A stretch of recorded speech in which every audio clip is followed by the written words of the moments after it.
Olá, bom dia a todos. É um prazer, uma vez mais, poder receber cada um de vocês aqui na parceria pela valorização da educação do Instituto Votorantim.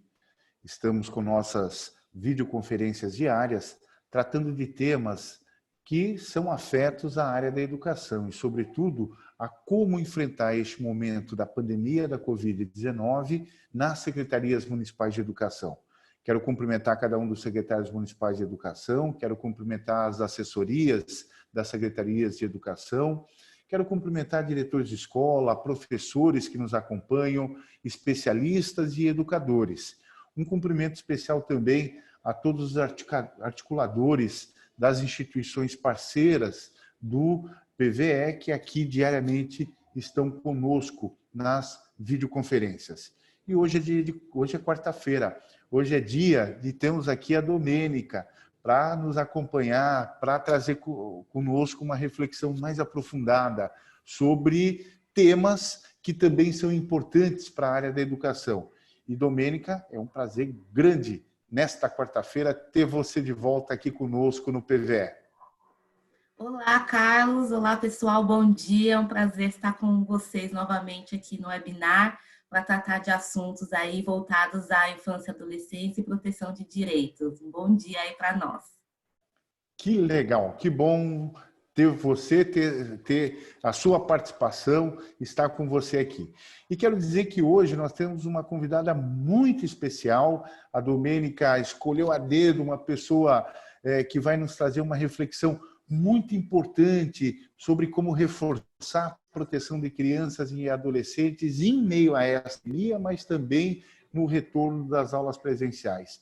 E hoje a gente tem o prazer de receber aqui a Viviana Santiago.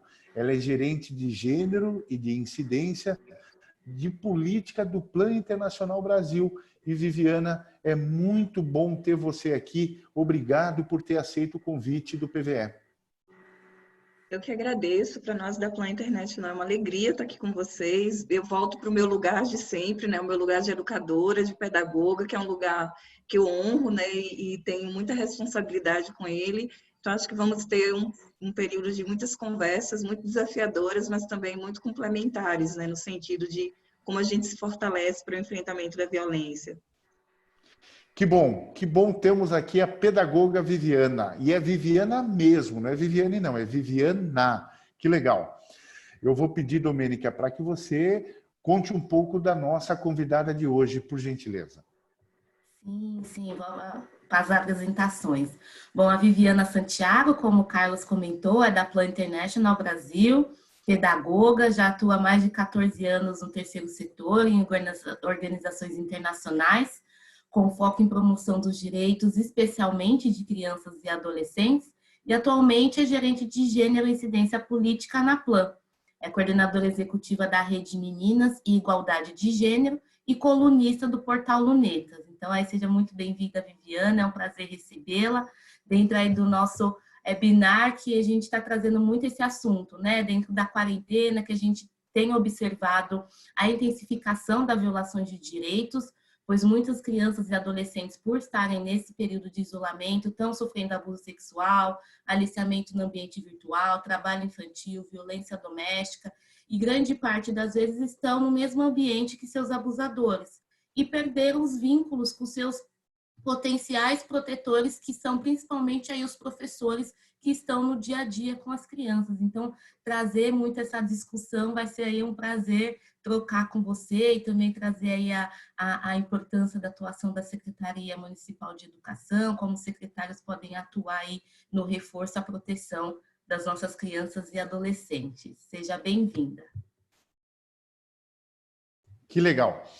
Eu quero dizer que todos vão poder participar, como diariamente o podem fazer, manifestando aqui suas perguntas, suas análises, suas inquietações no nosso chat. Então, por favor, fiquem à vontade, podem manifestar, podem escrever, e nós teremos a mediação da Domênica aqui depois, para que a Viviana possa analisar todas as manifestações que forem apresentadas. Mas antes da gente começar, Viviana, eu vou pedir para a Ana Clara, por gentileza, trazer para nós a nossa primeira enquete com algumas possibilidades para que você, que participa deste webinar possa descrever quais os principais desafios para a Secretaria de Educação no apoio à proteção dos direitos das crianças e adolescentes em meio a esta pandemia. Eu quero lembrar que você pode assinalar, dentre essas 4 alternativas, mais de uma. E, por favor, pedimos para que você possa se manifestar, porque ao final da participação, ao final da fala aqui da Viviana, ela vai, junto com a Domênica, refletir um pouco sobre esses desafios que aqui estão apresentados e que nós conhecemos a realidade aí do conjunto dos municípios que compõem o PVE. Mas, para que a gente possa começar, Viviana, eu queria inicialmente pedir para que nesse início da sua reflexão, da sua apresentação, do conteúdo que você preparou carinhosamente para refletir conosco hoje, você pudesse contar um pouquinho também sobre o Plan International Brasil, sobre esse trabalho que você faz, sobre a instituição, sobre essa instância, sobre a defesa, sobre todo o contexto em que está inserida a atuação sua e também dessa instância de defesa dos direitos das crianças e dos adolescentes. Pediria para que você pudesse começar por aí e, por favor, fique à vontade, o tempo é todo seu. Obrigado. Muito agradecida, Carlos, Domênica. Reiterando de novo, né, da alegria de estar aqui com vocês. É um lugar que, para mim, é muito confortável, porque a gente sabe da contribuição e do papel profundamente relevante da educação na construção, né, da nossa sociedade hoje e da sociedade que nós queremos ter, né? Então, eu fico muito lisonjeada mesmo por estar aqui. A Plan International é uma organização internacional de origem inglesa, né? Ela existe no mundo desde a Guerra Civil Espanhola, né? E ela trabalha na perspectiva de promoção e defesa de direitos de crianças e adolescentes.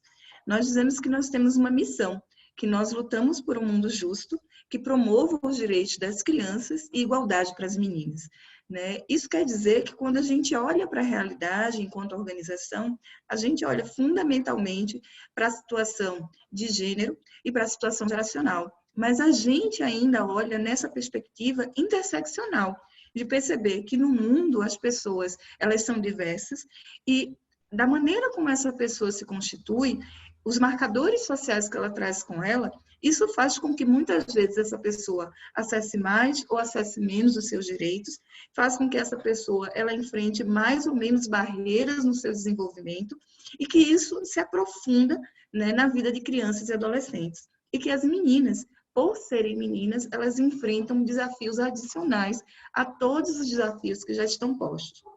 Nesse sentido, a gente se organiza a partir de 4 níveis de atuação. A gente pensa uma atuação a partir de pilares.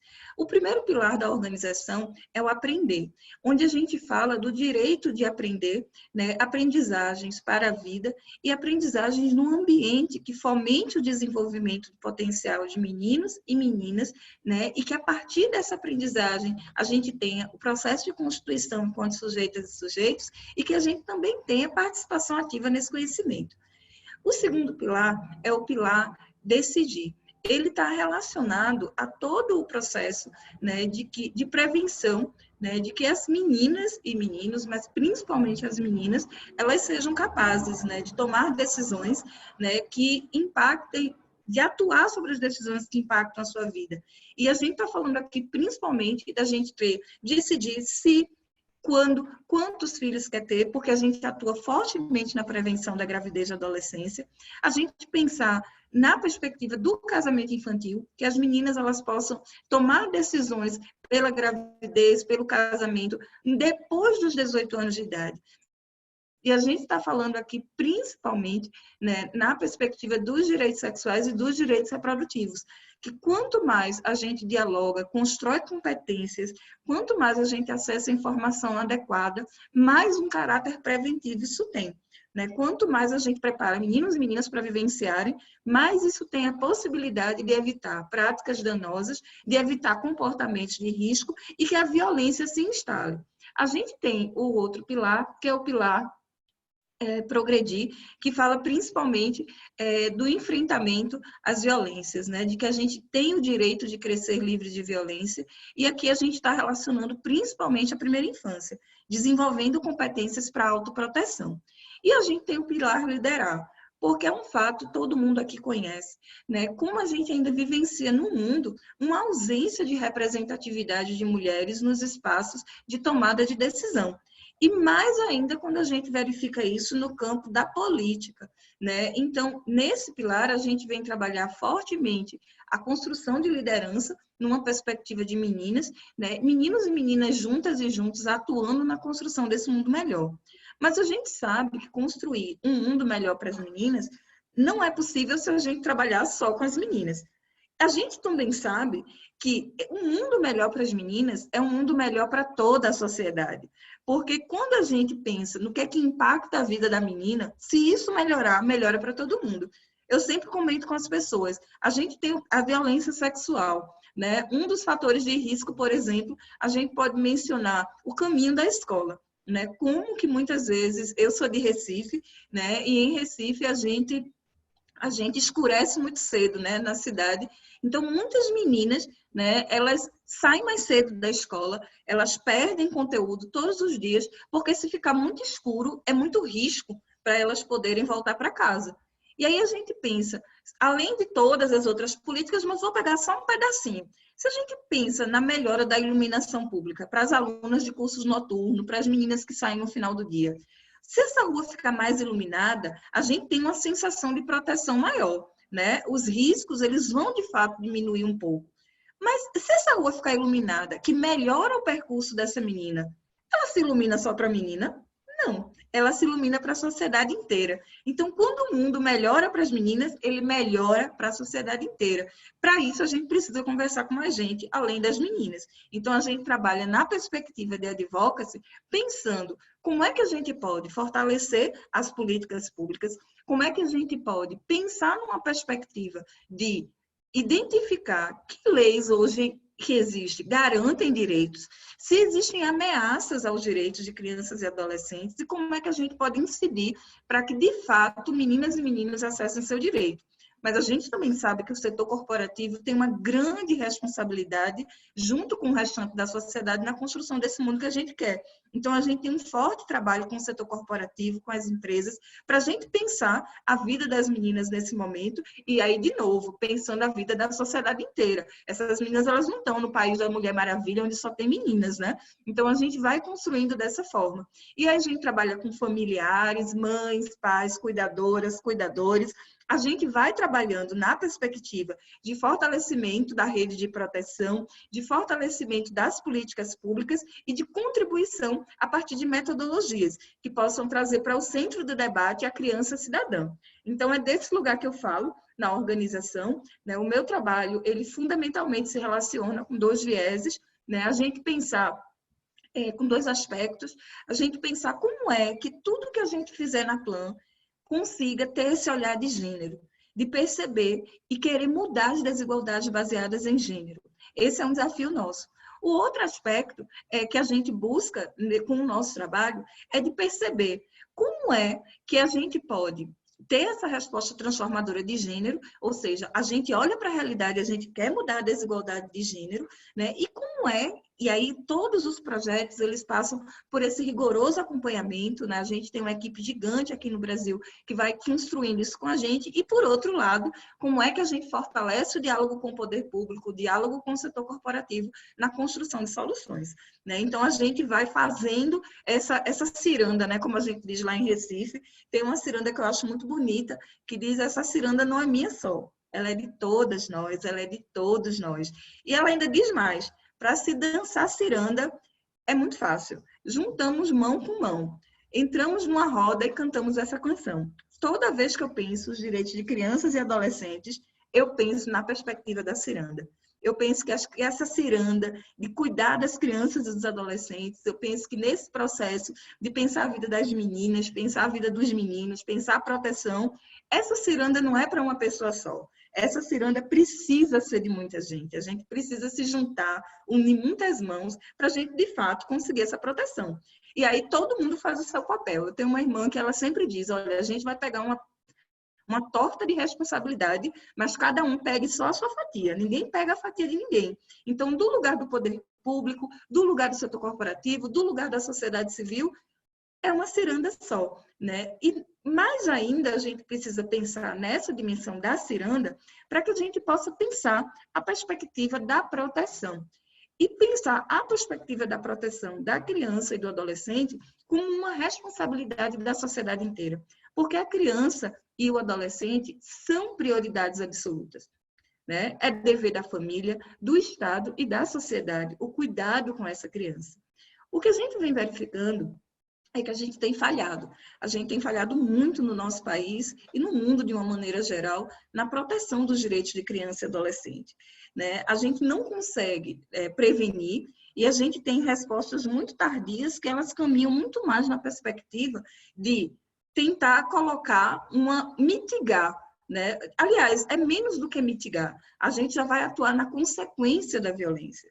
E a nossa perspectiva, ela deve ser sempre e mais do que nunca na prevenção. Porque quando a gente fortalece apenas a resposta, a gente está assumindo que a violência precisa acontecer. Mas isso é uma tarefa para muita gente, é uma tarefa para a sociedade inteira. Porque a gente vive nesse país e nessa sociedade que é fundada na ideia de violência, né? Quando a gente pensa na história, na maneira como a gente se constitui, ainda hoje a gente está disputando o que é uma criança, né? Por que eu digo isso? Porque se a gente parar para pensar como é que a gente tem entendido na nossa sociedade todos esses projetos que a gente vê, disputa de projeto de lei que quer baixar a idade do trabalho, né? Disputa de projeto de lei que quer reduzir a maioridade penal, disputa de projeto de lei, e a gente vai entendendo que quer tirar a classificação indicativa, projeto de lei que quer colocar que o trabalho infantil artístico não é trabalho infantil. Ou seja, essas pessoas elas estão dizendo para a gente que as crianças e adolescentes não são crianças e adolescentes, elas são pessoas adultas, sendo que em miniatura. Tanto que elas não precisam, né, de ter uma legislação que reconheça o seu estado de desenvolvimento. E a gente, primeiro, para pensar a situação de violência contra crianças e adolescentes numa perspectiva efetiva, a gente precisa disputar a ideia de que crianças e adolescentes são sujeitos em condição peculiar de desenvolvimento. Estão se desenvolvendo, não estão prontas, não estão acabadas. Primeiro, porque ninguém está pronto e acabado, né? Nós, todas e todos, seguimos nos desenvolvendo na nossa vida, inacabadas e inacabados que somos, seguimos aprendendo. Mas, nesse sentido, pensar a criança e adolescente nessa dimensão insta a gente a perceber a necessidade de proteção. Essa é o primeiro ponto que eu trago para o diálogo com a gente, que a gente possa renunciar essa ideia de que criança e adolescente é adulto. Criança e adolescente sabe sim o que faz. Criança e adolescente é melhor estar trabalhando do que estar, né? Porque essa lógica de não reconhecer a criança e o adolescente como pessoas que estão se desenvolvendo fundamenta a violência, naturaliza a violência. Sim, tem que trabalhar. Sim, não precisa estudar. Sim, a família está passando por uma crise, por que essa criança está em casa? Um menino dessa idade, 13 anos, o pai está desempregado, a mãe está desempregada, um menino desse manda para o sinal para vender bala, né? Bota esse menino para trabalhar numa obra, tanto prédio que estão construindo aqui, uma casa ali que está sendo levantada. Então, quando a gente pensa na pessoa em desenvolvimento, a gente vai dizer o seguinte, não, sim, essa família passa por uma situação de vulnerabilidade, mas essa pessoa, aí é que a gente precisa cuidar dela. Porque dentro dessa família, essa é a pessoa que ela precisa de mais proteção. Porque ela não está pronta. Porque tudo que acontece com ela agora impacta profundamente a sua vida. E a gente precisa trazer isso para frente nesse momento. Um outro ponto para pensar a vida de crianças e adolescentes na perspectiva da proteção é a gente pensar que a gente tem que abandonar a lógica do pelo menos. Eu não sei se já aconteceu com vocês, mas na minha trajetória profissional e de ativista de direitos humanos e direitos de crianças e adolescentes, é muito comum, toda vez que a gente vê uma violação de direitos de criança acontecendo, que as pessoas digam assim, mas pelo menos ele está com medo. Olha, esse menino está ali, olha, trabalhando numa obra, numa construção, mas é que pelo menos ele está comendo. Olha, essa menina veio lá do interior para aqui, a promessa era estudar, né? Mas ela quase não consegue frequentar as aulas, quando vai para a escola chega cansada, porque na verdade ela é uma trabalhadora doméstica.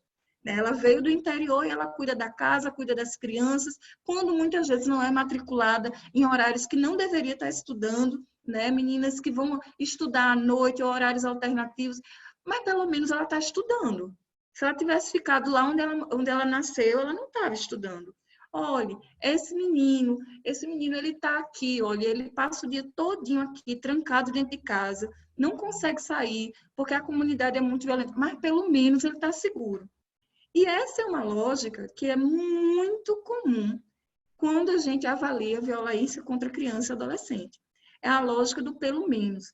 E aí eu digo, gente, a gente precisa se desafiar a pensar o tempo todo a vida da criança e do adolescente pelo máximo. Criança e adolescente não pode ser pensado pelo menos. Acesso ao direito não pode ser pensado pelo menos, é pelo máximo. A gente não pode dizer, como muitas vezes a gente escuta, olha, as famílias elas vão ter o mínimo. Não, tem que ter o necessário para viver com dignidade. A gente tem que pensar na plenitude. Porque toda vez que a gente relativiza, a gente justifica a violência. E aí a gente não se estrutura para dar resposta a ela, porque a nossa estrutura está pensada de que essa violência tem que acontecer para que o direito possa acontecer. E não é assim, né? Os direitos eles não podem ser estruturados em situações de violência. As situações de violência violam o direito. Então, a gente não pode afirmar o direito da educação em cima da violência do trabalho doméstico. Eu não posso afirmar o direito à alimentação em cima da violência do trabalho infantil. Eu não posso afirmar o direito dessa criança ao lazer e ao estudo em cima da privação de liberdade. Então, essa lógica do pelo menos, ela fundamenta, né, a violência. Por quê? Porque ela naturaliza a violência e ela vai dizer que muitas vezes essa violência ela é necessária. É preciso que essa violência exista para que o direito possa acontecer. E a gente precisa abrir mão dessa narrativa. A gente precisa treinar os nossos ouvidos, treinar a nossa percepção, né, para dizer, ops, não, se é sobre direitos é pelo máximo. Se é sobre a vida das crianças, não tem pelo menos. Não tem negociação com essas violências.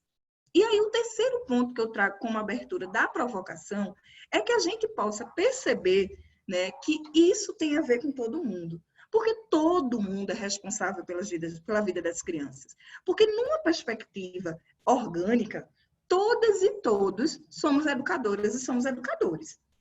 A gente precisa entender que de diversos lugares que a gente ocupa na sociedade, somos educadoras e somos educadores. Então, a gente aprende e ensina. Eu gosto muito quando Paulo Freire diz, né, que talvez para ele não devesse existir professor e aluno, um termo que talvez fosse interessante seria ensinante e aprendente. Porque aquele que ensina aprende e aquele que aprende ensina. Então, nesse sentido, quando a gente traz o conceito que Paulo Freire diz, né, da intencionalidade para as nossas práticas, a gente vai perceber que pedagógico é tudo que a gente faz. Que todas as ações elas precisam estar carregadas de uma intencionalidade. E que elas não podem estar descobertas de intencionalidade pelo risco de perder sua eficácia. Se todas e todos somos educadoras e educadores, porque na relação com a criança nós estamos educando, todas e todos temos o dever de perceber essa criança enquanto sujeito. É muito potente quando a gente percebe, né, Paulo Freire dizendo para a gente como é que vai acontecer na pedagogia da autonomia o processo de construção de conhecimento.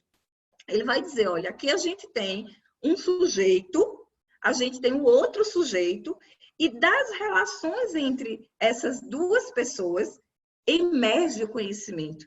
É por isso que a gente dizia na década de 90, na década de 80, que televisão não educava. Bota esse menino na frente da televisão, os programas já vêm prontos, que tem aqueles jogos que se jogam sozinhos. Eu tenho um filho de 15 anos e eu sempre provoco meu filho, eu acho que esse jogo se joga sozinho, viu? Eu ainda não entendi qual é o teu papel nesse jogo, não. Por quê? Porque o conhecimento, e aí a gente vai sendo muito freiriana, muito dialógica, ele só se dá na relação. Mas a relação, aí a gente traz para dialogar com a gente, Martin Buber, ela só se dá no encontro. E o encontro só se dá entre dois sujeitos. Se dá entre um eu e um tu.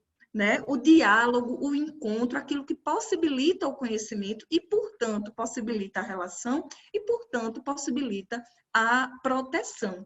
Eu preciso entender essa criança como sujeito em desenvolvimento, mas enquanto sujeito.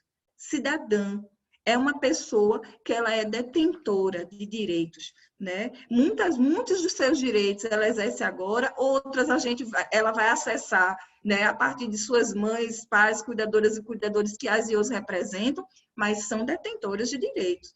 Por que isso é necessário? Para que a gente possa entender e renunciar a uma outra lógica que existe na sociedade, que é a lógica de que esse filho é meu. A lógica da criança-filho combatendo a lógica da criança cidadã. Filhos e filhas são cidadãos e cidadãs, mas a gente não pode acreditar que a criança-filho é a única criança que existe, porque muitas vezes, sob a ideia de que a criança-filho, a gente tem, na verdade, um processo de crianças que são objetificadas. Quando muitas vezes a gente escuta falar, o filho é meu, eu faço o que eu quiser, é como se eu dissesse, a casa é minha. Eu acompanhei um seminário do Instituto Anis de Bioética e falava sobre um episódio de violência doméstica, em que uma menina de 13 anos, entre 13 e 14 anos, ela apareceu, colocou um piercing no nariz. E estava em casa, né, com sua mãe, e à noite chega o padrasto. E aí o padrasto diz assim, por que você colocou esse piercing? Eu não quero que você fique com esse piercing, eu quero que você tire. E a menina fala para ele assim, eu não posso tirar porque eu não tenho dinheiro para tirar o piercing. Aí ele falou, você não me pediu dinheiro para colocar, você vai dar um jeito e vai tirar. Amanhã, quando eu chegar do trabalho, eu quero que você esteja sem esse piercing. Ok. No outro dia a menina não conseguiu dinheiro, não foi tirar o piercing, né? Quando ele chegou do trabalho, estava a menina com o piercing. E ele espancou a menina e arrancou o piercing do nariz dela. Rasgou o nariz dela. Na audiência, né, quando ele foi ouvido, ele diz à juíza, eu estava numa casa que era minha, sustentada com o dinheiro que era meu, educando uma filha que era minha. Então, o que é que ele está dizendo para a gente? A casa, o dinheiro, a menina, é tudo a mesma coisa. Ele não consegue olhar a menina como um sujeito. Ele olha essa menina como um objeto que lhe pertence. Então, quando a gente traz a dimensão do encontro, a dimensão do sujeito, de duas pessoas que são sujeitos nessa relação, é para que a gente não dialogue com essa dimensão de que o filho é meu, tudo só passa por mim. E essa é uma disputa que a gente precisa pensar, que está em curso na nossa sociedade, que é todo um processo, né, de que tudo que para chegar à criança, só se chegar na família, só se a família aprovar. E existem aquelas e aqueles que vão dizer, mas está certo, não é a mãe, não é o pai. E aí eu diria, bom, tem dois aspectos aqui que a gente precisa dialogar. O primeiro é que a criança tem o direito, crianças e adolescentes têm o direito de acessar informações e de ter decisão sobre aquilo que acontece na sua própria vida, de serem informadas. Se acontece na vida da criança, essa criança precisa ser informada. O outro ponto é que a família que quer proteger, que quer cuidar, ao mesmo tempo também é a família que viola, né? A maioria das violências que atravessam a vida de crianças e adolescentes, enquanto crianças e adolescentes, acontecem na casa, na família, nas relações familiares e no entorno da casa. Então, como é que a gente vai colocar tudo sobre a vida dessa criança e adolescente na mão dessa família, se essa família também é ao mesmo tempo a família que viola. A gente precisa trabalhar na perspectiva da família, mas a gente também precisa trabalhar na perspectiva de formação desse sujeito, os componentes de autoproteção. Por que eu faço esse preâmbulo? Porque essa é uma realidade, esses são conceitos que eles povoam o nosso imaginário, né, de todas as pessoas da sociedade. E que nós, pessoas profissionais que somos, não deixamos de ser pessoas, né? Na maneira como a gente se organiza nas nossas práticas profissionais, a gente continua, né, acessando esses conceitos. A gente continua sendo orientada por esses conceitos. Então, todo o processo de tomada de decisão, ele é um processo informado, né? O que é que me informa quando eu tomo alguma decisão? Quando eu penso na perspectiva da pandemia, vou citar um exemplo. A gente escreveu um guia na Plan, que se chama Guia de Respostas à Pandemia da Covid-19, atendendo às necessidades da população sem deixar ninguém para trás, né? O que esse guia ele traz como provocação? A ideia de que existe na sociedade uma situação de desigualdade, que ela é aprofundada pela pandemia. E que se a gente não tomar isso em conta, quando a gente responder à pandemia, tomar respostas, tomar ação, a gente não vai conseguir, né, que todas as pessoas sejam contempladas da mesma forma. E aí, com esse guia, a gente provoca. Olha, as medidas de isolamento social, elas são completamente necessárias, né, para a gente conter o avanço da pandemia, da Covid, do vírus na sociedade, para a gente dar tempo para os sistemas de saúde conseguirem atender todo mundo, achatar a curva, todo mundo já está expert nessa discussão. Mas, ao mesmo tempo que essas medidas são necessárias, elas têm um outro aspecto. Elas trazem com risco o incremento da violência, né, contra crianças, adolescentes e violência doméstica. Por quê? Porque quando a gente confina todas as pessoas na casa, se essa casa já não era um lugar de proteção, se a violência já acontecia na casa, o que vai acontecer agora? A perspectiva é que a gente tem um ambiente muito mais desprotegido, agora muito mais pressurizado, né? Porque a gente vai ter pessoas dentro de casa, pessoas que tiveram perdas econômicas parciais ou totais nesse momento. A gente acrescenta o estresse, né, de pensar a questão da sobrevivência econômica. A gente tem, nesse momento, crianças, adolescentes fora da escola, então esse ambiente está profundamente pressurizado.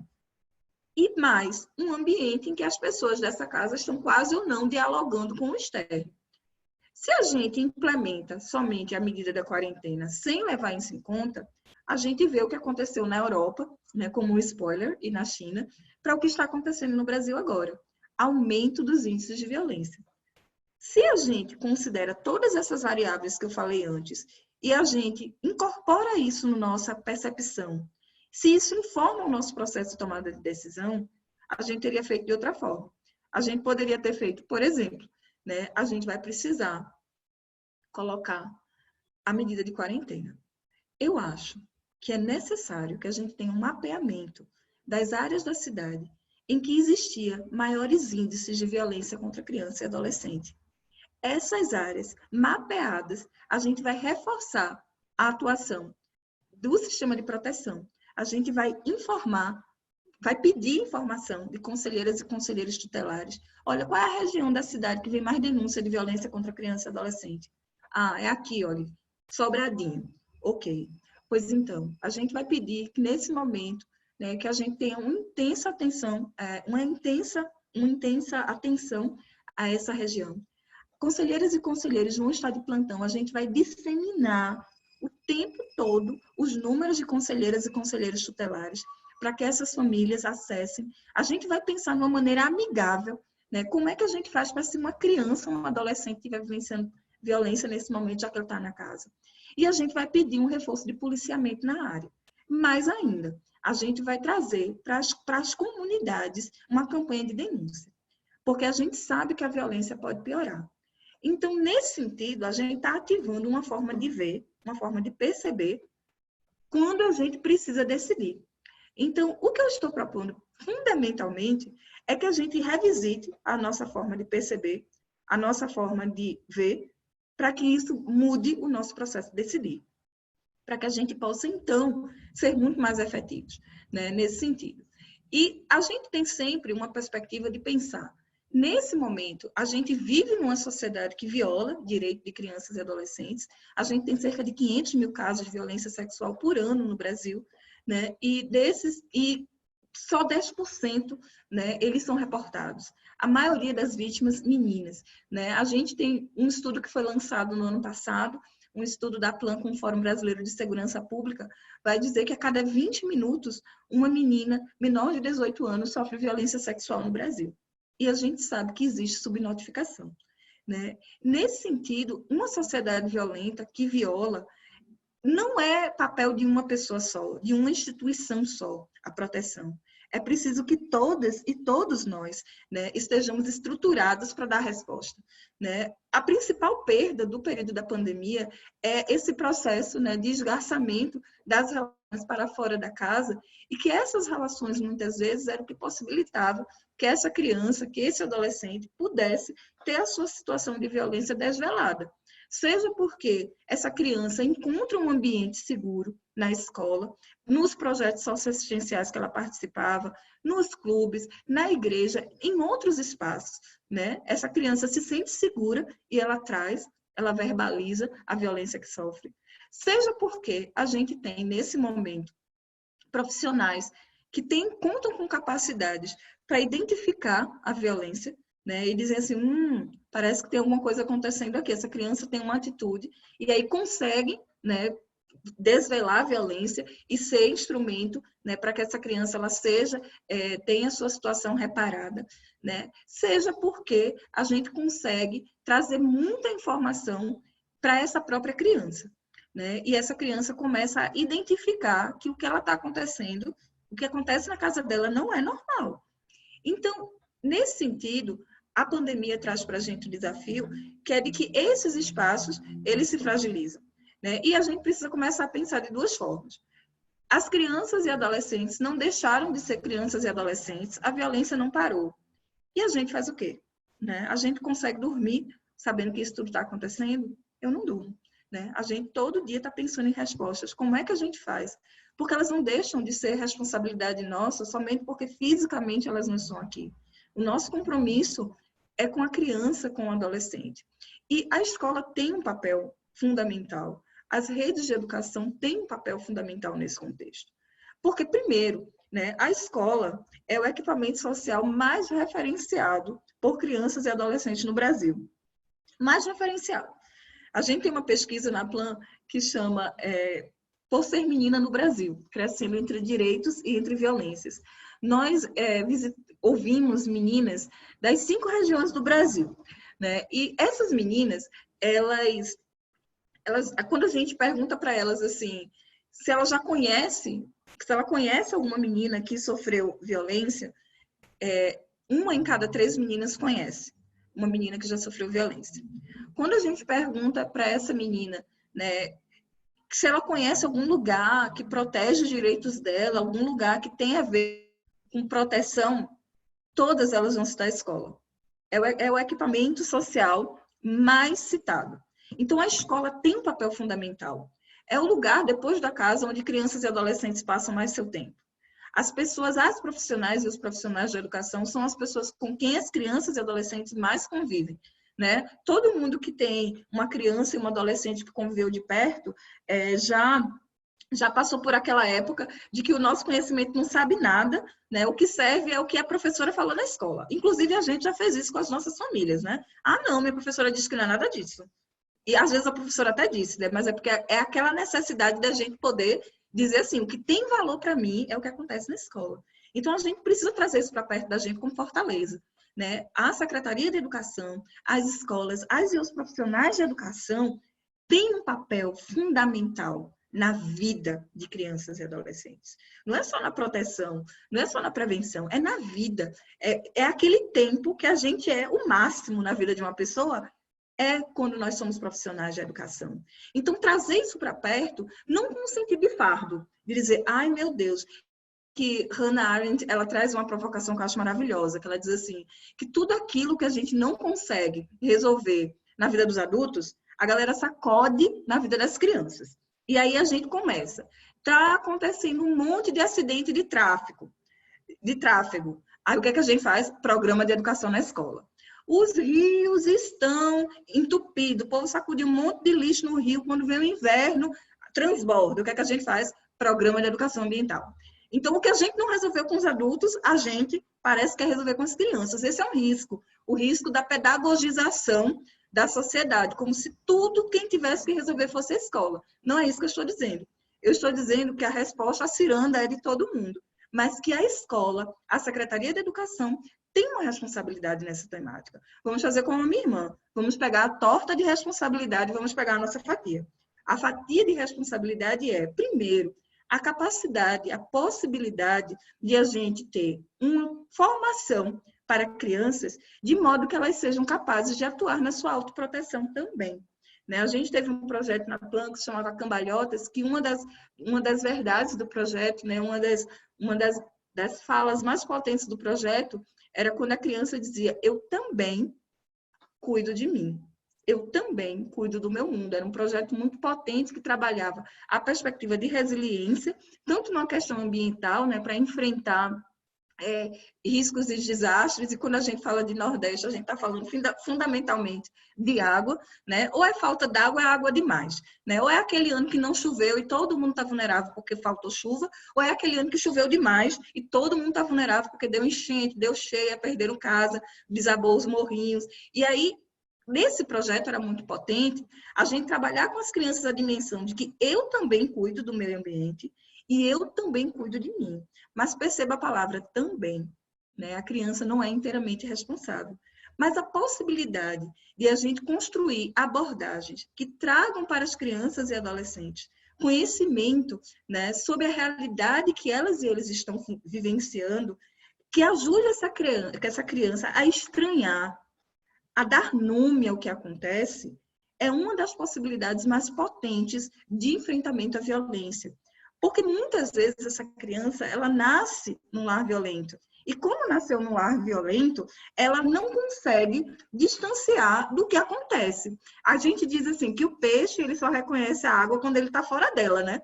Então, estando a criança nascendo na casa, vivendo numa casa, ela não estranha aquelas respostas. Muitas vezes, a partir das abordagens na escola, essa criança vai conseguir, né, ressignificar aquilo que ela está vivendo, nomear como violência e pedir ajuda. Por isso, os programas de educação integral para a sexualidade, porque esses programas apoiam em todo o ciclo de vida essa criança a nomear, a estranhar. A criança pequenininha aprende uma coisa que é fundamental para a autoproteção, que é nomear as partes do seu corpo. Quando a gente ensina as crianças pequenininhas, né, a primeira infância, cada um diz um nome e não usa, por exemplo, pênis e vagina, muitas vezes a criança não consegue verbalizar, ela não consegue expressar que tem alguém tocando no pênis e tem alguém tocando na vagina dela. Ela fala isso, mas como cada família inventa um nome, às vezes a gente não consegue entender que é isso que está acontecendo. A criança, na primeira infância, na educação integral para a sexualidade, ela vai nomear seu corpo. E ela vai aprender quem pode tocar nesse corpo. Ela vai aprender que ela tem que dizer não. Ela vai aprender a pedir ajuda. E isso segue. Essa é uma formação muito potente e que a escola está sendo muito disputada sobre o seu lugar de poder acontecer isso ou não. Uma outra perspectiva é a perspectiva de trabalho integrado. E por isso eu trago a provocação de Hannah Arendt, né, de que a gente não pode sobrecarregar a escola como única responsável. A gente tem fluxos, né? Eu digo que o que eu mais fiz nessa vida foi viajar pelo Brasil para ver fluxo. Fluxo de violência, fluxo disso, fluxo daquilo. Mas uma coisa que é comum a todos os fluxos é o papel da Secretaria de Educação. E aí é um papel de assumir não como um peso, mas assumir de maneira muito corajosa, de dizer, eu posso fazer uma diferença. Eu não posso dormir sabendo que hoje talvez uma criança esteja sendo violentada. Então, a implementação, né, de programas que possam desenvolver capacidades em todo o staff escolar. E eu não estou falando apenas de professoras e professores, porque a gente esquece a perspectiva de Gramsci, né, do intelectual orgânico, de perceber que quem está ali na escola educa. Muitas vezes, é quem não está na sala de aula, é quem está em outros lugares da escola, do espaço físico da escola, que a criança consegue referenciar muito mais. Muitas vezes essa criança, ela não conseguiu dialogar comigo enquanto professora, ela não conseguiu colocar muitas coisas para mim, mas ela senta ali, ó, na hora da merenda, né, e conversa, né, com a cozinheira, né? A cozinheira passa, olhou e percebeu que tem alguma coisa acontecendo. Muitas vezes é aquela criança que encosta, né, ali na secretaria e fica ali, conversa vai, conversa vem, e ela consegue, né? A pessoa que ela está referenciando, essa relação, ela encontrou com essa profissional. E aí, isso, minha gente, para o bem ou para o mal. Uma vez eu estava fazendo uma observação na linha de base de um projeto que eu gerenciei em Pernambuco, e a linha de base, a gente estava na escola fazendo observação, né? E aí, a gente fez os questionários de linha de base e eu terminei primeiro de aplicar os questionários e fiquei sentada no pátio, né, esperando a coordenadora do projeto terminar a aplicação. E aí chega uma menina intempestiva no pátio, estava faltando luz nesse dia na escola, a secretária estava com toda a mesa dela no pátio, trabalhando lá no pátio, cheia de papel, aquela cena que vocês conhecem, quando falta luz, né? E aí, chega uma menina intempestiva. Aí, escutem, a secretária diz assim, de novo, fulana, fosse botada para fora de sala de novo. Aí a menina disse, fui. Por quê? O professor gritou comigo. Como assim? Ele perguntou uma das causas que pode interromper a gravidez e eu disse fumar maconha. E aí o professor gritou comigo porque eu dei essa resposta e eu saí da sala. Aí olha o que a profissional fala para ela. Mas também ninguém pode gritar contigo, fulana. Ninguém pode gritar contigo. Ah, tá demais. Olha que absurdo de mensagem que ela está passando para essa menina. Que tem gente que pode gritar com ela. Que tem gente que pode causar mal a ela. E quando a menina diz assim, não, eu não mereço ser tratada dessa forma, ela vem do lugar dela, do mundo, e diz assim, tem gente que tem que lhe tratar mal e você deve aceitar. Então, por isso que a formação, ela deve perpassar todo o staff escolar. Todas as pessoas que estão na escola educam. Todas as pessoas que estão na Secretaria da Educação educam. Todas as pessoas precisam ter o seu olhar treinado para entender o que é a violência, entender como identificar a violência. E você não precisa ser especialista, você só precisa estar treinada para identificar. Eu costumo dizer que uma forma de ver e perceber não tem botão desver. A gente tem na internet like e dislike, né? Curtir e não curtir. Mas não tem um botão desver. Uma vez que você aprende a identificar, é uma forma de você se posicionar no mundo. A gente só precisa treinar as pessoas, desenvolver sensibilidade, capacidade para essa nova forma de se projetar nas relações. Você não precisa, mas eu não sou psicóloga. Nem tem que ser. As psicólogas é que são psicólogas, né? A gente precisa fazer a nossa parte. Que muitas vezes essa é aquela pessoa que identifica e encaminha. É aquela pessoa que tem, né, uma escuta atenta. É aquela pessoa que está na relação, entendendo que isso pode acontecer. Eu digo às pessoas, não é possível que num país que tem 500 mil casos de violência sexual por ano, um país que está entre os primeiros do mundo em exploração sexual de crianças e adolescentes, que a gente não parta disso como premissa para se relacionar com criança e adolescente. O risco, né, de que crianças e adolescentes que estão dialogando conosco agora sejam ou tenham sido vítimas só da violência sexual é muito alto. Eu preciso estar atenta, né? Como diz a campanha do Faça Bonito, não desvie o olhar. A gente precisa estar atenta a isso. Nesse sentido, pensar a estrutura da Secretaria da Educação, de modo a gente ter, desde a Secretaria de Educação até a escola, né, passando pelo vigilante, passando pelo porteiro, passando pela bibliotecária, passando por todo mundo que está na escola, a capacidade de identificar violências. E a capacidade de, principalmente, saber o que fazer quando eu identifico a violência. A construção de um fluxo muito nítido, né, de dizer assim, se uma criança traz isso, se eu percebo que isso aconteceu, o que é que eu faço? Isso precisa ficar muito nítido. Numa perspectiva de proteção, muitas vezes é aí que as coisas começam a se embaralhar e as histórias elas ficam sem final. Porque cada pessoa tem uma resposta muito particular. A pessoa vai ter uma resposta de dizer assim, olha, se uma aluna minha chega comigo e conversa sobre isso, eu digo para ela que ela coloque... que ela vá conversar com a mãe dela. Aí outra pessoa pode dizer, não, se eu escuto, eu digo, olha, eu vou botar seu nome no livro das minhas orações e com certeza a gente vai operar um milagre na sua vida. Outra pessoa vai dizer, não, eu vou para a polícia agora, não quero nem saber. Parei a aula agora, isso aconteceu, eu já vou chamar a polícia. Não pode, né? A gente precisa ter um posicionamento que seja único para todas as pessoas. Por isso que a construção do fluxo é importante. A gente precisa notificar, a gente precisa estar atento. Sabe como é que a gente também faz isso? A gente fazendo a segmentação de dados, né? A gente se preocupar. O Brasil é o 4º país do mundo em número de casamentos infantis. Casamento infantil é qualquer relação que envolve pelo menos uma pessoa menor de 18 anos de idade. A média de idade do casamento infantil no Brasil é 15 anos. Muitas vezes as meninas são mais jovens quando casam. Tem menina de 10, tem menina de 11. A diferença média de idade é 9 anos entre essa menina e esse adulto que casa com ela. Muitas vezes é muito maior. Eu já conheci menina de 14 anos, grávida de 8 meses, casada com um homem de 38 anos. No ano retrasado, a gente fez uma pesquisa sobre casamento infantil no Brasil, na Plan. Se chama Tirando o Véu, um estudo sobre casamento infantil no Brasil. Nós não conseguimos, via escola, identificar quantas meninas eram casadas. A gente fez o campo dessa pesquisa em 2 estados, e nesses estados, nas capitais, na região metropolitana, a gente não conseguiu identificar quem eram as meninas casadas. Não está estranho, minha gente? Como é que o país é o 4º país do mundo em número de casamentos infantis, né? E a gente não consegue, onde as meninas estão, saber se tem menina casada ou não. Não conseguimos a partir dos registros da Secretaria da Educação.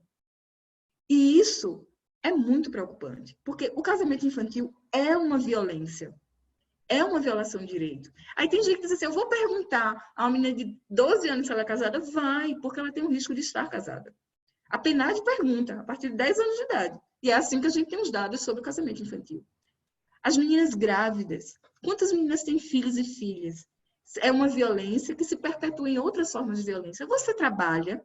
Quantas meninas e quantos meninos trabalham?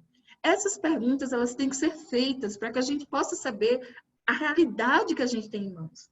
Isso tem a ver com os direcionamentos da Secretaria de Educação, com as bases de dados e tem a ver principalmente com a capacidade de fazer coleta. Da gente dizer para as pessoas, olha, não pule essa questão, não. Essa questão é muito importante. A gente não pode pular essa questão, né? Nesse mesmo estudo que eu mencionei que fizemos ano passado na Plan, a gente não conseguiu fazer cruzamento de dados, porque dos 27 estados da federação a quem nós solicitamos informação via Fórum Brasileiro de Segurança Pública, via LAI, né, sobre violência sexual, só 13 tinham informações sistematizadas para mandar. Dos 13, menos da metade tinham as informações completas. Como é que faz política pública sem ter dado, minha gente? Como é que a gente vai dizer qual é o problema, qual é a violência na escola se a gente não tem dados? Né? Então, a produção de dados, dados desagregados, é fundamental. E aí, quando a gente abre o dado, a gente treina o nosso olhar. Vou partilhar uma experiência particular. Quando eu sempre trabalhei com o movimento de crianças e adolescentes e sempre fui ativista dos movimentos de mulheres, movimento negro, movimento de mulheres negras. E quando eu cheguei na Plan, eu já tinha mais de 10 anos de experiência com o direito de criança e adolescente, né? E eu lia dados assim, 500 mil crianças estão fora da escola, 500 crianças estão gripadas. E isso me informava. Quando eu entrei na Plan, eu aprendi com as pessoas que estão na Plan que meninos e meninas vivenciam realidades muito diferentes por serem meninos e meninas, né? E isso foi incorporado à minha forma de perceber o mundo. Então, quando hoje alguém fala assim, olha, tem 500 mil crianças fora da escola, eu digo assim, quantas são meninas? Quantos são meninos? Porque o que tira uma menina da escola não é o que tira um menino da escola. Muitas meninas, por exemplo, quando a gente fala, as meninas, elas são a maioria, todo mundo aqui sabe, né? A gente tem paridade, né, entre meninos e meninas e chega um momento que em alguns níveis de ensino, algumas séries, a gente tem até mais menina do que menino. Mas as meninas, elas são mais de 50% dos neném. Não é estranho? A UNF provoca a gente, ela diz assim, não é neném não, é 100%. Porque quando a gente vai olhar, quando a gente abre os dados de quem são meninas, são mães, e que estão em casa sem estudar e sem trabalhar, porque elas estão trabalhando em casa o trabalho doméstico, sem condições de deixar essa criança sob os cuidados de alguém, portanto, elas nem podem estudar, nem podem trabalhar, elas estão sem estudar e sem trabalhar. Se eu só escuto que tem 500 mil estudantes fora da escola, eu não vou saber, por exemplo, atuar na prevenção da gravidez na adolescência, porque as meninas que estão fora da escola, é por causa da gravidez da adolescência, é por causa do casamento infantil. Então, a abertura de dados provoca o nosso olhar para melhorar as políticas públicas de prevenção à violência e também de resposta. De dizer, olha, a gente percebe que essa comunidade, todas as crianças relatam, né, episódios de violência. Isso deve iluminar, né, trazer luzes para um trabalho com a família. Esse trabalho com a família necessariamente é para ser feito dentro da escola. Seria bonito, né, se fosse feito, seria muito potente a gente ter família e escola. Essa discussão é da época que eu era estudante, você já deve ter percebido faz um tempinho, né, que eu era graduanda, né, e ainda não está resolvida. A coisa mais difícil do mundo, a gente sabe que o nosso desafio, não só da escola, de toda a política pública, é trazer a família, né, por conta das situações de desigualdade, das agendas do trabalho produtivo, né, mas não é só a escola que trabalha com família. Essa mesma família que não vem na escola vai todo dia, vai todo mês no CRAS resolver a situação de Bolsa Família. A gente não se junta com o CRAS para fazer uma abordagem junta com a família. Essa mesma família que não vai na escola, ela pode estar indo na UBS, ela pode estar indo no posto de saúde. Então, por isso que as ações intersetoriais e integradas, que o funcionamento da política intersetorial integrada é muito potente, porque facilita o nosso trabalho. Sempre que eu vou começar qualquer trabalho em qualquer comunidade, eu sempre digo assim, a gente não tem que inventar nada. A gente vai para onde as pessoas já estiverem indo. Porque se a gente acrescentar mais uma coisa na vida das pessoas, vamos ser francas, a gente também não consegue.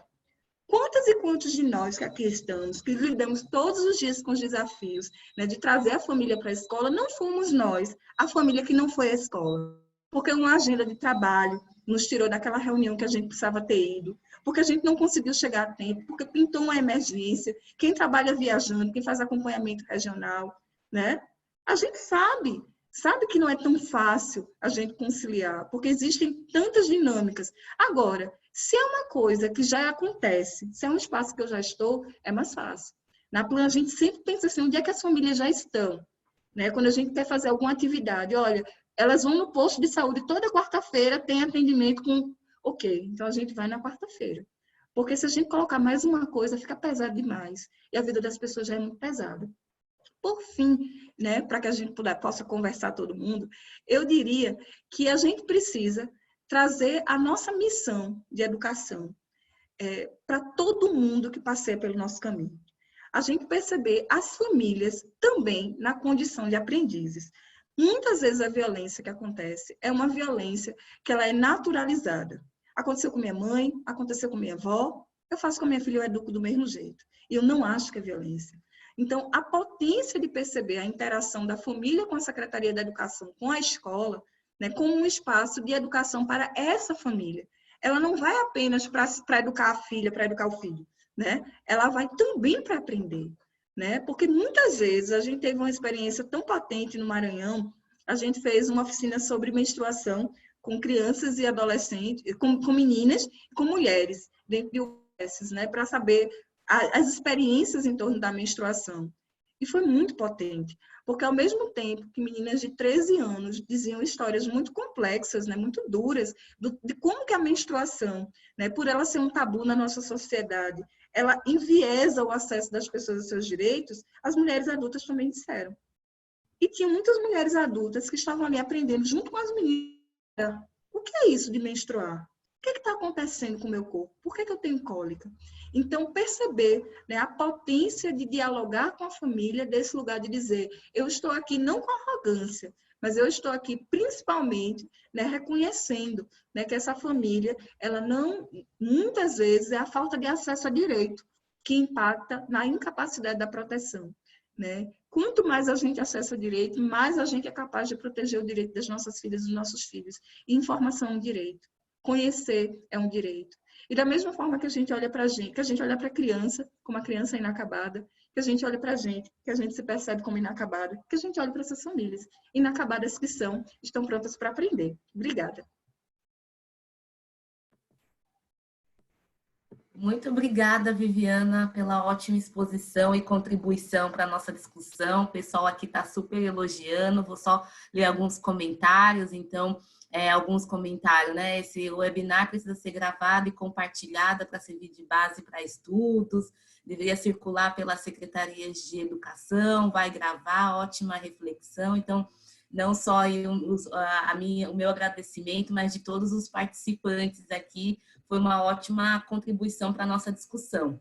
E antes da gente continuar com algumas perguntas e comentários que o pessoal seguiu aqui, nos colocou, eu vou pedir para a Ana Clara subir a nossa resposta da enquete para direcionar aqui também a nossa discussão. Então, a nossa enquete do início do webinar foi quais os principais desafios para a Secretaria Municipal de Educação no apoio à proteção dos direitos da criança e adolescentes em meio à pandemia.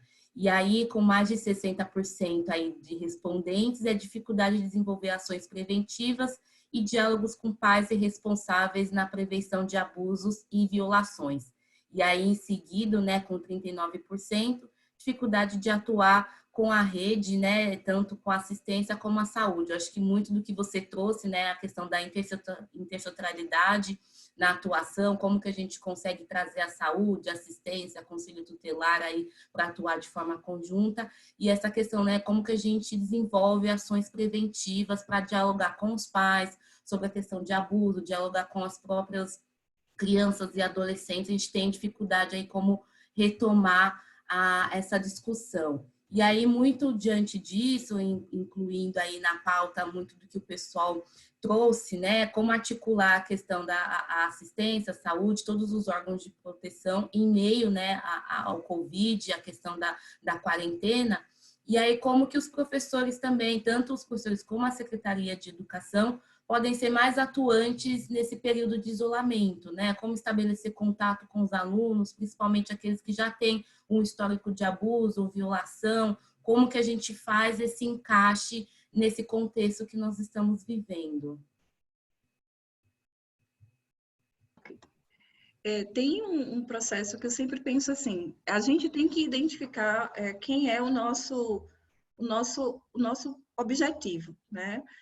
E às vezes a gente vai para o complexo, vai para o difícil, antes de ir para o fácil, né? Se eu sou professora, se eu sou a escola, né? Quem é que está comigo todo dia? A criança. Então, para onde é que primeiro eu olho quando eu falo de violência contra a criança? É com a família, que não está toda hora, todo instante, todo dia, ou é com a criança? Então, mudar essa mentalidade ajuda a gente também a pensar em estratégias que elas vão ser muito mais eficientes. É óbvio que essa criança ela não é uma bolinha de sabão flutuando no ar, né? Essa criança, ela é uma criança que ela está num contexto familiar, comunitário, né? De cidade, de país, de planeta. Mas o nosso primeiro compromisso é com essa criança. Muitas vezes a gente gasta fosfato à toa, né? Se desafiando a pensar coisas complexas que vão levar tempo, recursos, frustração, blá, blá, blá, pensando no que está longe, sem olhar para o que está mais perto, e que seria, portanto, mais fácil de implementar. Se a gente ainda não tem ações efetivas implementadas, eu começaria com a criança. E aí, a partir da criança, chegar na família. E aí, compreender que, muitas vezes, não é a criança estando aqui e a família estando aqui. Muitas vezes, nos conteúdos relacionados à proteção e prevenção de violências, muitas vezes, quando a gente traz para a criança, para adolescente, para os adolescentes, né, a possibilidade de dialogar, e a gente propõe atividades intergeracionais, de dizer assim, coisas simples, eu vou partilhar. A gente tem um programa que chama Escola de Liderança para Meninas, e a gente percebeu que o programa deu um salto quando a gente incorporou atividades intergeracionais, porque o conteúdo de empoderamento, ele também é um conteúdo de risco. A gente imagina, a gente chegar para a criança e dizer assim, olha, não, criança, as tarefas de casa, elas precisam ser divididas por todo mundo que mora na casa. Porque todo mundo mora na casa, todo mundo é responsável pela casa. Então, não é obrigação só de uma pessoa. Aí a criança chega em casa, a mãe fala assim, Catarina, vai lavar o prato. Não, de jeito nenhum. Eu não sou a única responsável, mande meu irmão. Vai levar uns tabefes, né? Porque, no mínimo, é o que a mãe vai dizer. E ainda vai tirar da escola. Vai dizer assim, olha, tá indo para essa escola e estão virando a cabeça dessa menina. Tá indo para esse projeto e estão virando a cabeça dessa menina. Então, o que a gente percebeu? Que a gente precisava trazer para perto da família, né, o conteúdo que a gente estava trabalhando com as meninas. Então, a gente começou a incorporar coisas muito simples, como um para casa, que é assim, tudo que a gente conversa com elas, a gente propõe. Converse com uma pessoa mais velha da sua família, para saber como era que ela fazia antes. Conte para sua mãe, pai, cuidadora, cuidador, isso que você aprendeu hoje, anote a reação. Pergunte por quê, seja paciente. E aí a gente conseguiu aproximar as famílias do conteúdo do projeto, que também é um conteúdo profundamente protetor, porque é um conteúdo que vai conseguir dizer assim, olha, as meninas elas não são adultas em miniaturas, as meninas elas não devem ser treinadas para exercer exclusivamente as atividades da casa, porque quando ela faz isso, ela tem impactado o seu direito à educação. Então, a minha primeira proposta é que a gente pense, o que a gente tem feito com as crianças? Né? Como é que a gente tem usado esse tempo pedagógico que ela está na escola? Minha gente, isso não é acrescentar conteúdo, porque a gente começa, né? Se já é desafiante no fundamental, quando vai chegando no fundamental 2, vai ficando mais complexo, né? As aulas são mais curtas, o tempo que a gente tem, mas é postura, é como é que a gente se posiciona. Como é que essa escola, como é que essa secretaria, ela é um ambiente que ela diz para as pessoas, o conceito de ambiência é um conceito que eu gosto muito, né? De dizer assim, esse ambiente é contra a violência, né? Angela Davis, que é uma grande ativista do feminismo negro, ela diz assim, numa sociedade racista, não é o suficiente não ser racista, é preciso ser antirracista. O que ela está dizendo para a gente? Que não é suficiente você dizer assim, olha, eu não sou racista. Ela está dizendo, não, isso não basta não. Você, além de não ser, você tem que ter uma posição. Quando você olhar alguém sendo, você tem que criticar. Você tem que dizer para as pessoas, não, eu sou contra o racismo. Tem uma diferença, não tem? Você simplesmente dizer que não é e você dizer, eu sou contra. Eu tenho uma posição.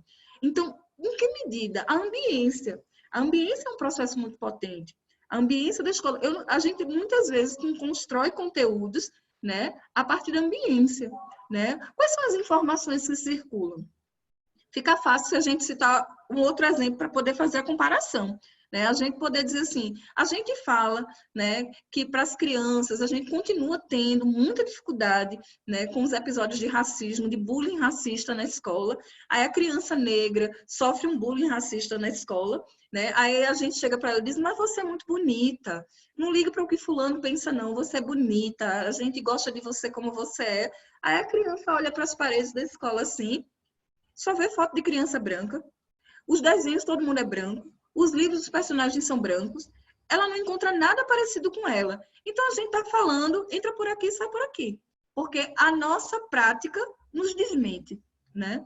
Então, quando a gente pensa na proteção, a gente acredita no acolhimento, a gente acredita na proteção das crianças, como é que a gente informa isso para a criança? Quais são as mensagens desse ambiente que provocam isso nessa criança? Que dizem para essa criança, sem a gente precisar falar, que ajudam ela a treinar o olhar. Quando a gente pensa, né, a gente tem a possibilidade de ter os livros da biblioteca, né? Quais são os livros que ali estão disponíveis, treinando essa criança, né, para identificar, nomear? Quando a gente pensa as atividades, né, pedagógicas, quando a gente pensa as gincanas, quando a gente pensa o acolhimento das crianças e adolescentes quando chegam, quando a gente pensa o intervalo, como é que esses momentos estão sendo provocados? Como é que a gente provoca a família a partir da criança? Esse é um ponto. Né? O outro ponto é que, sim, minha gente, a gente sabe que o trabalho em rede é muito potente, né? Eu não tenho nenhuma dúvida com relação a isso, mas não é fácil, né? Porque as agendas são muitas, nós geralmente somos poucas e poucos onde estamos, né? No terceiro setor a gente partilha desse desafio também com os governos, né? Com a política pública. Então, a gente precisa persistir mais. Né? Não tem receita fácil, mas tem o seguinte, quanto mais a gente faz uma coisa, mais essa coisa a gente interioriza, mas isso compõe a nossa forma de fazer. Então, vira um inegociável. As primeiras reuniões convocadas, eu tenho uma sorte na minha vida, né, que quando eu era adolescente, eu era de Igreja Batista, e aí minha irmã e eu, nós fomos eleitas presidente e vice-presidente de adolescentes na igreja. E era um grupo que já tinha se perdido há muito tempo. Então, a gente fez todo um evento para convocar os adolescentes de novo, vamos lá arrebentar com presidência dos adolescentes, não sei o quê. Passamos bem um mês, era cartaz, era aviso nos cultos. Quando chegou o dia da primeira reunião, só tinha minha irmã, eu e mais uma. Né? E isso foi mais ou menos um mês. Todo o esforço que a gente fazia, chegava na reunião, não tinha quase ninguém. Na semana seguinte, a gente tentava fazer diferente. No final, quando a gente terminou a nossa jornada nesse espaço, eram mais de 300 adolescentes reunidos. Então, isso me ajudou a construir resiliência, a saber que nem tudo cai do céu, além da chuva, né? E nem tudo é fácil, que alguns caminhos eles vão ser difíceis, que muitas vezes a gente vai precisar treinar, a gente vai precisar testar a estratégia, fez essa, mas a gente não pode desistir, porque aquilo que é importante, daquilo que é importante a gente não desiste. Então, os espaços de coalizão intersetoriais, eles são o caminho. Ninguém dá conta de trabalhar na dimensão de nada sozinho. Nenhuma política pública dá conta de tudo, ela é inteira em si mesma, ela não existe sem as outras. Então, o trabalho articulado, né? Olhar esse território, né? Tem um exercício muito potente que atualiza Milton Santos, que é o exercício dos fixos e dos fluxos, né? Que é o exercício que, quando eu trabalhava nas aldeias infantis SOS, a gente chamava que era o exercício do perto-longe, para a gente mapear o território. Tem coisas que elas estão muito perto da gente, mas afetivamente elas estão muito longe, né? E tem coisas que estão muito longe da gente em termos de território, mas afetivamente elas estão muito perto. Fazer esse mapeamento é muito importante, porque muitas vezes a gente não consegue contar com quem está lá longe um equipamento, mas a gente consegue uma liderança comunitária. Então, mapear esse entorno dessa escola, mapear o entorno da secretaria, trazer mais gente para perto e entender que vai ser preciso persistir. Mas que um dia essa roda gira, e quando ela gira, ela não para de girar mais, porque a gente incorporou esse tempo nas nossas práticas e a gente incorporou um repertório comum, né? É melhor fazer assim do que cada segmento ter a sua própria política, ter a sua própria abordagem, né? Sim, acho que foi ótima aí a contribuição dos desafios e possibilidades também aí de atuação dentro do que a gente já tem, né? Não inventar a roda, mas sim como que a gente consegue unir forças para fazer ela girar. E aí eu vou pedir para a Ana Clara, antes da gente passar para a nossa última pergunta, pedir para a Ana Clara soltar a nossa próxima enquete, então um pouquinho dos temas, né, que os participantes gostariam de ter no nosso próximo webinar. E aí, a gente passando já para a nossa última pergunta, aí foram várias perguntas que o pessoal foi trazendo aqui no chat, depois a gente compartilha, mas aí sintetizando um pouquinho do que o pessoal trouxe, eu acho que também é importante a gente comentar que a gente está aí na nossa semana do 18 de maio, que é o Dia Nacional de Enfrentamento à Violência Sexual contra Crianças e Adolescentes, então é sempre bom trazer aí a nossa semana, que não é um único dia, são todos os dias, e pedir um pouco para a Viviane comentar sobre a campanha da Plan Quarentena Sim, Violência Não. Acho que todos aqui podem participar de forma ativa, cada um no seu município, enfim, dentro das suas possibilidades, contribuir para a campanha, como que a gente pode aí utilizar até dos meios virtuais para potencializar aí a campanha.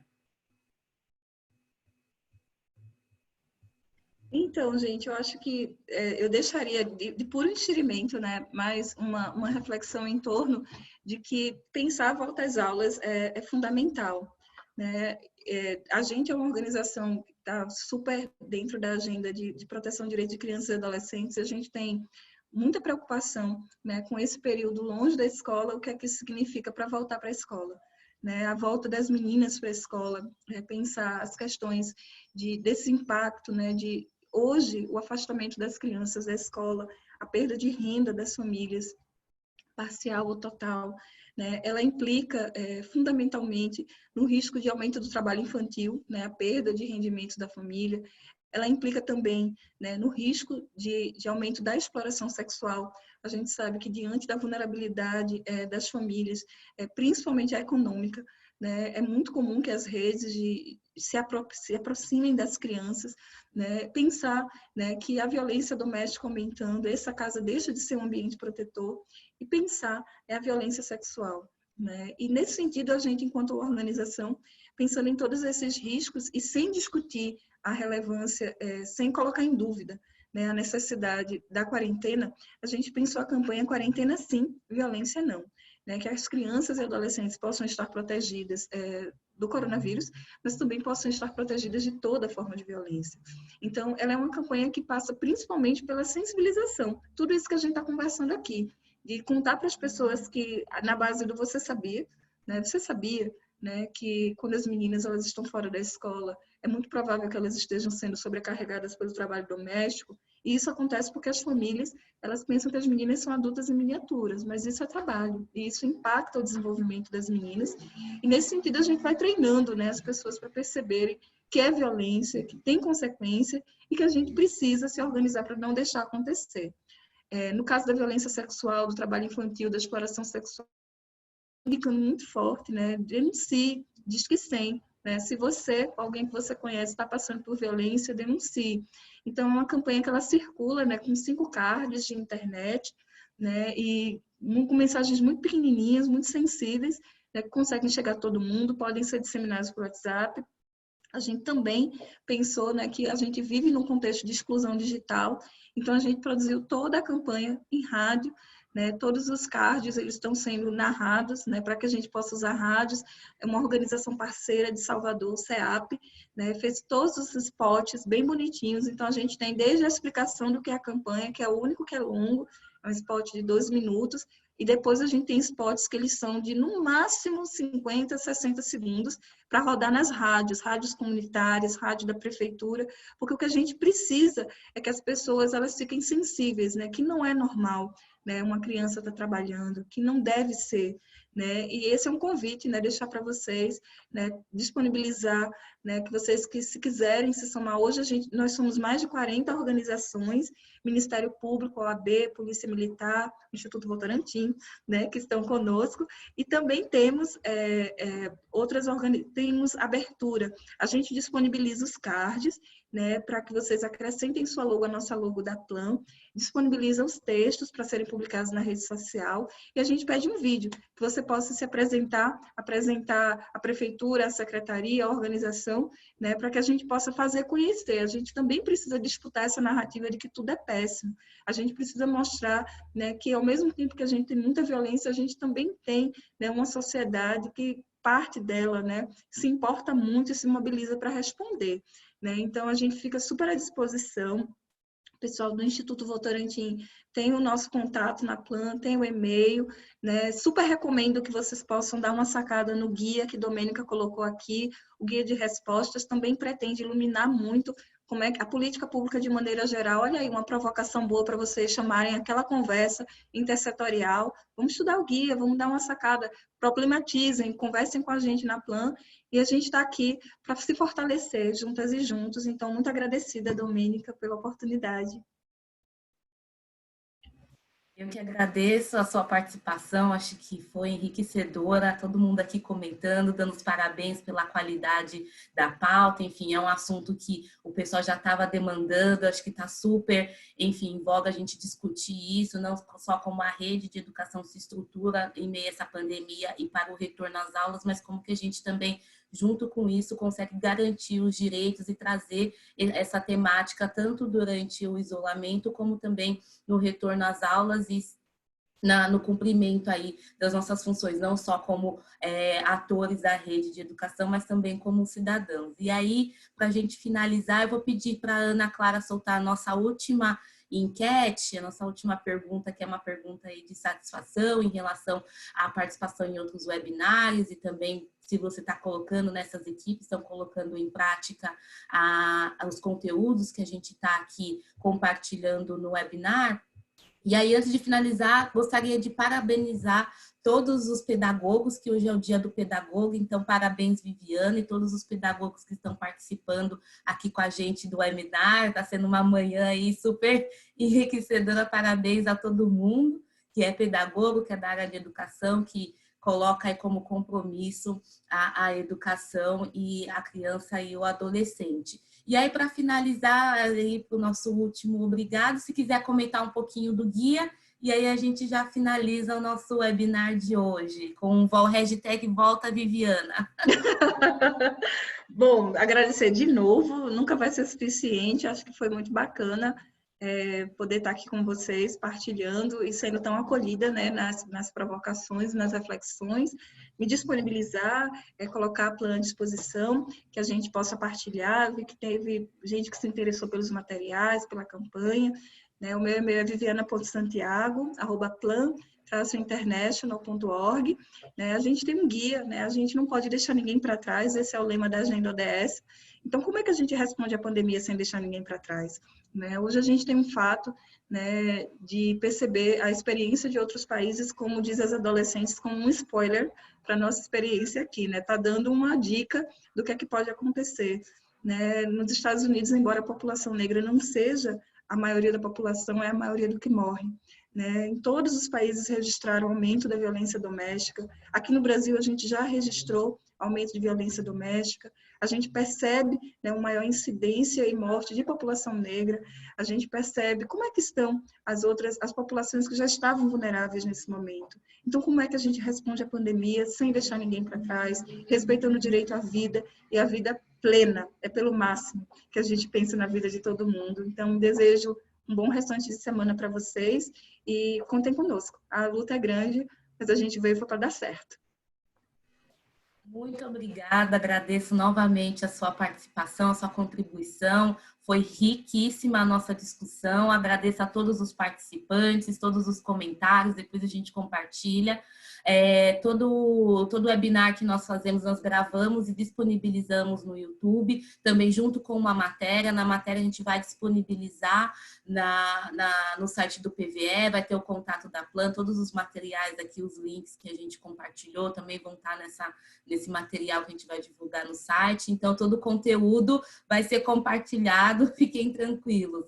Gostaria de agradecer mais uma vez a Viviana, a Plan. Um bom dia a todos, agradeço a presença de todos. Muito obrigada, um abraço.